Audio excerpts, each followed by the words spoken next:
Hi, and welcome back to AI 2.1. Yes, we're still on self control because we really need to take a lot of time to do so. I want to introduce you to one of my favorite psychologists, Dr. Marsha Linehan. She created dialectical behavioral therapy, and it's really a combination of all of the therapies, especially cognitive therapy, and it helps us to maintain mindfulness even in distressful situations. So we will be able to be mindful. We will be able to decide and choose what our behaviors are going to be, and we'll have much better communication and effective listening. And that's really, truly what I love about DBT. So thank you so much, Dr. Linehan. It also allows us to have effective, purposeful conversations. Of course, we regulate our own behavior during distress, and we get to share boundaries, and we get to be respectfully listening to other people's boundaries too. There's nothing wrong with clarifying your boundaries, but first we have to set some. So part of what we have done with the handouts is we made sure that you have the ability to begin to set boundaries. Remember, we talked about too that in order for DBT and AI to work optimally, you have to be able to set three things. You can't change others. You can only change you. And life sucks and is unfair sometimes. And if you can keep that in place, you'll be able to move from unforgiveness to being able to thrive. Because unforgiveness is like hoarding of the mind.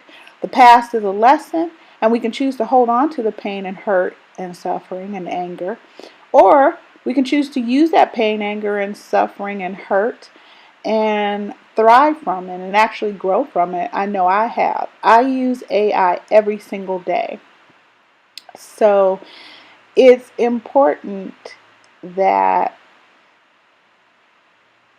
you remember the rights that I gave you as a handout, because those rights apply not only to other people, and they definitely apply to you, because you matter and you're important. You get to tell people how you feel about things.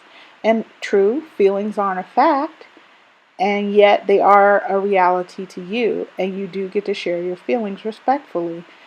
And other people get to share their feelings respectfully too. One of the boundaries that I have with people is you don't get to yell at me, and you don't get to put your finger in my face, and you don't get to stand over me. What we can do is stop the conversation until we can have one in which we can both be respectful. Believe me, it works every time. And when I'm listening to people, remember, I listen to people as if I believe that they were right. When I want to fact find, I use words like when, what, where, and actually. Um, uh, for if I'm looking to find out someone's perspective, I ask a how question or a why question. Remember too, when you get into why questions, kind of feels to people like you're putting them on the spot. So I talk a lot too about remaining in your zone of genius, and that's what AI, Agape Intelligence, helps you to do. Everything that comes your way basically is only an upper limit problem, something to kind of sabotage you. And in The Big Leap, that's another book I would love for you to read. Um, he really talks about this. If you can think of everything as an upper limit problem, you can remain in your genius zone, and you can use your emotions for your best interest. Thank you so much. I'm so glad you joined me. I will be back with you soon. Peace.